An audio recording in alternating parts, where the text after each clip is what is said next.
Imagine a world where American manufacturers are forced to compete with foreign producers who don't play by the rules, threatening the very foundation of our national security and economic prosperity.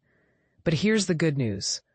The U.S. Department of Commerce has just taken a significant step towards leveling the playing field with the successful completion of the first Section 232 inclusion round for steel and aluminum products. This milestone marks a major victory for the Coalition for a Prosperous America, CPA, and its member companies, who have been tirelessly advocating for a more robust and transparent inclusion process. The CPA is celebrating this achievement, and for good reason. It's a win for American manufacturers, workers, and national security. But what exactly does this mean, and why is it so crucial for our country's future? Let's dive in and explore the details. The original Section 232 steel and aluminum actions focused on primary products, but the inclusion rounds offer small and mid-sized downstream fabricators a chance to petition for inclusion in the tariff action. This is a game-changer for companies like Sherrill Manufacturing and Golden's Foundry, which have successfully petitioned for inclusion for products like flatware and dumbbells kettlebells. The CPA also successfully petitioned to correct missing product coverage for certain steel products, including steel angles, T-sections, and structural framing profiles. These requests were approved by the Commerce Department on August 1, 2025, recognizing the essential role these products play in U.S. manufacturing and supporting steel production. According to John Toomey, president of CPA, today's action is a win for American manufacturers, workers, and for national security.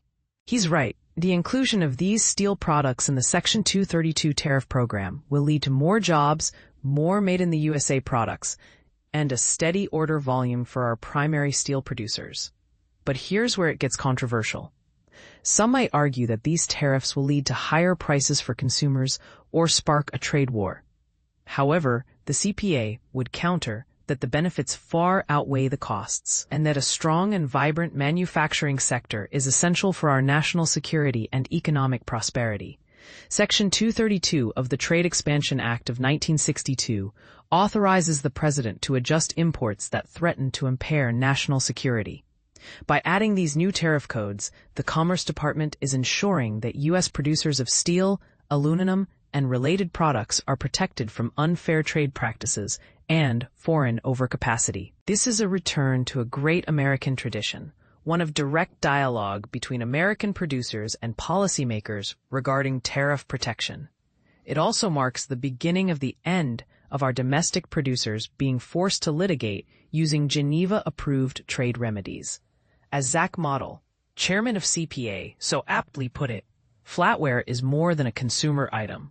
It's part of a broader manufacturing ecosystem that we should not cede to foreign producers. This decision reinforces the idea that every segment of our industrial base matters and deserves a fair chance to compete. The CPA has long advocated for a robust and transparent inclusion process under Section 232 to ensure that critical products are not left exposed to predatory trade practices. And this is the part most people miss. The CPA will continue to work closely with the Commerce Department to identify and address remaining gaps in coverage. So what do you think? Is this a step in the right direction for American manufacturers, or will it lead to unintended consequences? We want to hear from you. Share your thoughts and opinions in the comments below. One thing is certain, though. This is a developing story that will continue to unfold in the coming months and years. Stay tuned for more updates, and let's keep the conversation going.